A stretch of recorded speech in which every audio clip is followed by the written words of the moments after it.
Can we confirm here today that there is no court order of any kind that limits your ability as a witness before the grand jury to discuss your own testimony to that grand jury?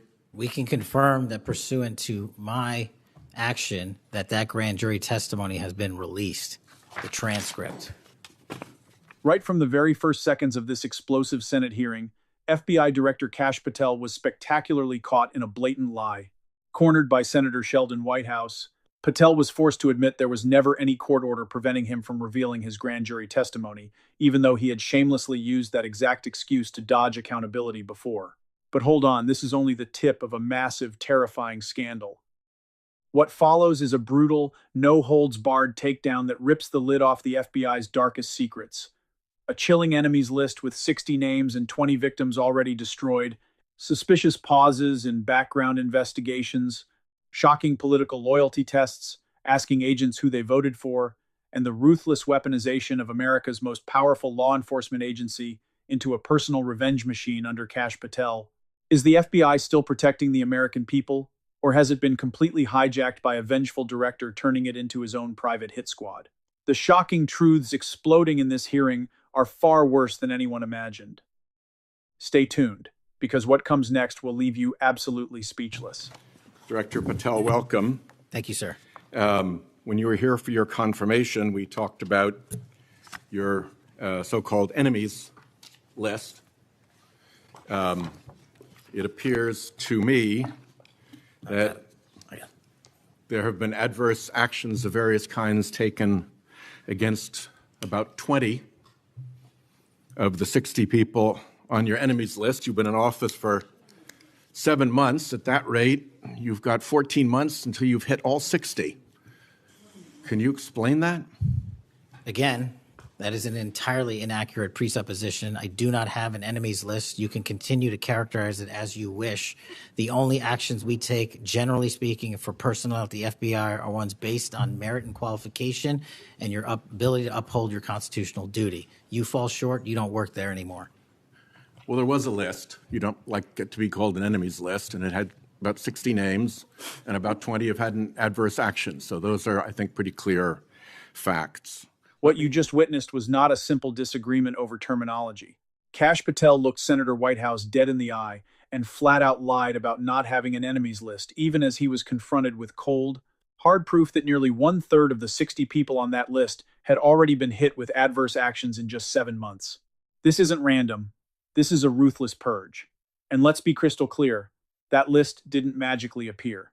It came straight from Patel's own 2023 book, Government Gangsters, where he personally named and attacked dozens of officials he wanted gone.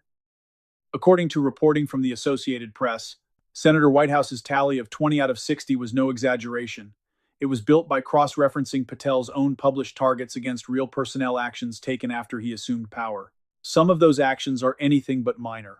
The Justice Department even issued an unusual public confirmation that it was actively investigating former FBI Director James Comey and former CIA Director John Brennan, two high-profile figures Patel had explicitly named in his book. This is who Kash Patel really is. He denies the list exists while actively checking names off it. He hides behind fake talk about merit and qualification, but everybody watching knows exactly what's happening. He's turning the FBI into his own personal revenge squad. Loyalty to Donald Trump and loyalty to Kash Patel, that's the only thing that matters now. Kash Patel? No, he's doing a great job, I think. This is dangerous as hell. The FBI is not supposed to be a political hit list operation. When agents see their colleagues getting axed for being on the wrong side of the director's grudge, the message is loud and clear. Keep your mouth shut, stay loyal, or you're finished. Patel can call it whatever he wants. The rest of us call it a disgrace. Morale has never been better. When I go across the country and I talk to the line agents and the intelligence analysts and professional staff, I travel around the country, I talk to our state and local partners, they tell me one thing resoundingly: we're finally going to do the work that we were asked to do with the resources that we needed to get the job done. And that's what this administration is focused on, and that's why you're seeing the results that we talked about. But while Kash Patel paints this rosy picture of sky-high morale, the reality on the ground is very different. Whistleblowers are coming forward, senior veterans are being fired as scapegoats, and the loyalty purge continues. Who are you really fooling, Director Patel? The enemies list was just the warm-up. What Whitehouse dropped next was even worse.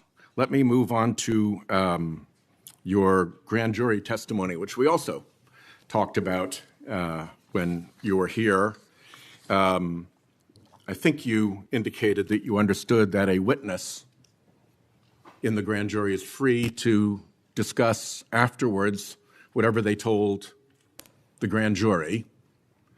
And you then went on to suggest, saying, I can't go into court orders granted by the D.C. District Chief Judge, and you want me to violate a court order. In those remarks, you fairly plainly suggested that there was a court order of some kind that somehow restricted or limited your ability to discuss your own testimony to that grand jury. Since then, that chief judge that you mentioned, Judge Boasberg, has written, and I'm quoting him here, Federal Rule of Criminal Procedure 6E allows witnesses like Patel to divulge the contents of their testimony, meaning that nothing was preventing him from doing so before the committee. Can we confirm here today that there is no court order of any kind that limits your ability as a witness before the grand jury to discuss your own testimony to that grand jury? We can confirm that pursuant to my action that that grand jury testimony has been released, the transcript.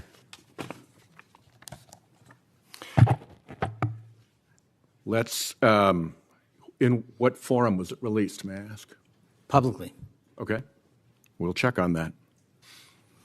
The FBI does background investigations. In the case of a U.S. attorney, Janine Pirro, it has come to light that in a civil proceeding, that Fox News executives, prior to her confirmation, called her, I'm quoting here, a reckless maniac who makes, quote, insane comments, and said, I don't trust her to be responsible, and noted her penchant for what they called random conspiracy theories on weird internet sites. My question to you is, did that turn up in her background investigation? For any background investigation, Senator, we do not discuss those publicly. And for every background investigation, when there's an adjudication, it is not made by me. It is made by the career professionals who run the inspection division and background check system. Do you know if that information was found? You see, we're an oversight body here, and there are really three possibilities here. One is that the FBI background investigation didn't find that stuff. That's worth noting because these investigations, full field background investigations, are supposed to find that stuff. That's possibility one. Possibility two is that the FBI did in fact find that information and then did not report it to the administration or to the committee. And the third is that you found it, you reported it to the administration, and they went ahead with her nomination knowing that she had been described as a reckless maniac who made insane comments, who wasn't trusted by colleagues to be responsible, and who had a penchant for random conspiracy theories on weird internet sites. Are you saying that this committee does not have any authority or reason to look into which of those things is true? This committee can look into anything it wishes. I'm telling you that the background investigations that are done by the HRD division are done by career individuals. They do not report the details of those to me. They adjudicate those independently and individually. That's how it's always been done. Let's slow down on that court order excuse, because it deserves far more scrutiny. The Judge Patel repeatedly hid behind Chief Judge James Boasberg of the D.C. District Court isn't some random name.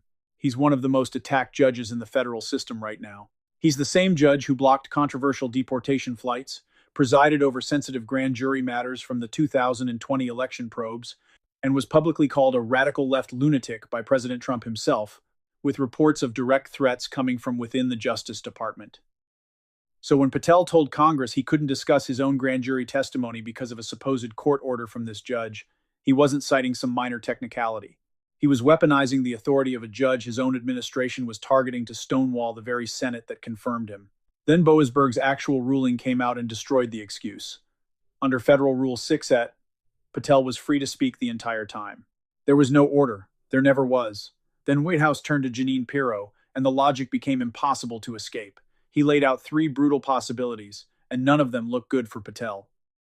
Either the FBI's vetting completely missed Fox News executives calling her a reckless maniac who made insane comments, or they found it and buried it, or they reported it and the administration ignored it anyway, because loyalty trumped everything. Patel's response? He ducked behind career professionals and claimed he doesn't get involved. That's not leadership, that's abdication of responsibility. As FBI director, he owns every major background check. This isn't about one bad nomination. It's about whether the FBI under Kash Patel can still be trusted to protect the country. When vetting becomes politicized, national security crumbles. What Whitehouse exposed next was even more disturbing. What happened during the pause of FBI background investigations that was alleged in the complaint against you and the FBI by the FBI agents who were terminated? On February 12th, Emil Bovee directed the FBI, quote, to pause any FBI background investigations of Trump nominees until Patel was confirmed, which happened on February 20th, is the general description of what they alleged. Why, do you know, were background investigations paused? Was it so material like this could be scrubbed out of them? And have they been resumed without that pause fully and normally after your arrival on February 20th? I can speak to the time period since I got there. Background investigations have been ongoing across the board at the FBI. Why was the pause, do you know? I was not there. Wasn't explained to you when you got there? Oh, by the way, boss, they've had an 8-day pause on background investigations. You think that would be something that would be explained to you at some point? Again, I leave it to the men and women at HRD division to run background investigations. I do not interfere with them. I get that. But what I don't get is whether you were told about that pause, and why would you not be told about that pause? I don't recall that, sir. All right. The allegation also relates that part of the employee review of senior staff was whether or not they voted for Kamala Harris in the 2024 election. Since when is who you voted for a proper question for agents to be asked? I don't know what allegation you're referring to, Senator. If it's from an ongoing matter in litigation, I can't discuss that. But what I can discuss is I can only speak to the FBI's background investigations. There are other background investigations conducted across the government. I can only speak to mine. So just to clarify, I'm not talking about the FBI full field background investigations. I'm talking about internal employee reviews for promotion, for termination, for job actions of various kinds. And my question to you is it now the policy of the FBI to ask agents who they voted for, and since when is who agents voted for a proper question for the FBI to ask? Taking those in reverse order, it's not a proper question, and it's improper to allege that I'm doing that. And also at the FBI specifically, under my leadership, we do not ask who you voted for. And just one correction for the record, if I may, Senator, it's Security Division that runs background investigations, not HRD. I don't recall that, sir. How incredibly convenient. An 8-day freeze on background investigations for Trump nominees, ordered at the highest levels, perfectly timed to end the exact day Kash Patel took office, and somehow the new director was never briefed? That's not an oversight, that's a massive red flag. That pause created the perfect window for inconvenient information to quietly disappear. Exactly like the damaging material on Jeanine Pirro that somehow never surfaced properly. Coincidence? No one with a straight face should buy that. And the voting question allegation isn't White House editorializing, it comes from a real complaint filed by terminated FBI agents who say internal reviews probed staff on how they voted in 2024. Patel quickly denied it was policy under his watch. But by now, under my leadership sounds more like a shield than any real accountability. He's happy to take the title, just not the responsibility. This is the consistent pattern throughout the entire hearing. Whenever White House gets specific dates, names, policies Patel suddenly doesn't recall, defers to career staff, or dodges with technicalities. No accountability, no straight answers. Just endless deflection. It's not just evasive. It's insulting. And what came next exposed Patel's breathtaking personal hypocrisy in the most disgusting way possible. Back with us is Senator Sheldon Whitehouse. And Senator, it sounds like there's a new question for confirmation hearings for FBI directors. Will you use the plane for date night? Yeah, he kind of teed this up for himself, old Patel did. He repeatedly, it wasn't just that once, he repeatedly attacked Chris Wray, who, by the way, had done great service to the Trump administration, providing cover for the fake Kavanaugh investigation. So he kind of has been turned on here, Chris Wray. But anyway, there's Patel attacking him over and over and over again about use of the FBI jet. So there's the hypocrisy.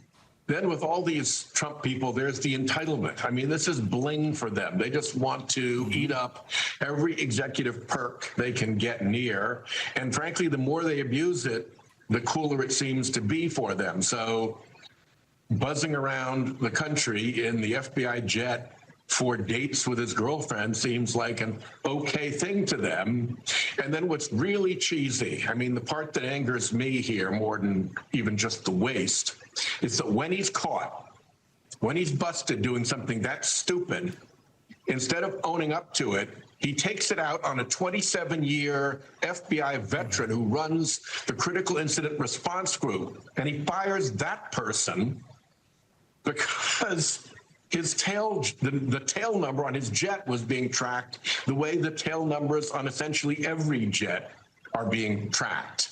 So there was nothing that the Critical Incident Response Team leader did that was wrong. Patel just needed a fall guy. And I got to believe that in an organization like the FBI, when you start doing things like that, it starts to poison the agency against you. And more whistleblowers begin to emerge because they know the boss is not competent and not decent and was bad for the organization that they serve and love. Senator, about those whistleblowers, is someone on the Democratic side of the Senate Judiciary Committee penciling in a possible hearing if the Democrats win back the Senate of all of these people who have been fired in this Trump FBI?